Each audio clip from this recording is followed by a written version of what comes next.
మన దేశానికి విదేశాలకి తేడా ఏంటంటే, మన దేశంలో బంగ్లాదేశీలు వచ్చి ఉండొచ్చు హైదరాబాద్‌లో, కర్ణాటకలో. కానీ తమిళోళ్ళు, ఆంధ్రోళ్ళు రాకూడదు కర్ణాటకకి.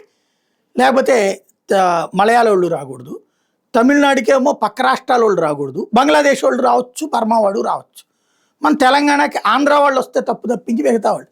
ఇది మన నాయకుల యొక్క కుచ్చిత బుద్ధికి సజీవ సాక్ష్యం.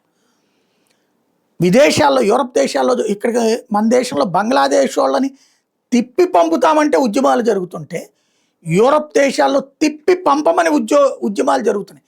వాళ్ళ దేశ వ్యతిరేక వ్యక్తులు వాళ్ళంతా అన్నటువంటి చొరబాటుదారుల్ని శరణార్థులుగా పరిగణించి మన దేశాల యొక్క సొమ్ములతో మేమందరం కష్టపడి కట్టిన పన్నుల సొమ్ముతో వాళ్ళని అత్తారింటికి వచ్చిన అల్లుళ్ళలాగా చూడటం కుదరదని తేల్చి చెప్తున్నారు. ఇది తాజాగా మరొకసారి జర్మనీలో మైగ్రెంట్స్కి వ్యతిరేకంగా ఉద్యమం జరిగింది. ఒక్క చోట కాదు, ముందు జరిగినటువంటి బెర్లిన్, హాంబర్గ్, ఫ్రాంక్ఫర్ట్ నుంచి ఇప్పుడు చిన్న చిన్న పట్టణాలైనటువంటి తుతింగెన్ లాంటి ప్రాంతాలలో కూడా ఉద్యమాలు ప్రారంభమైనాయి.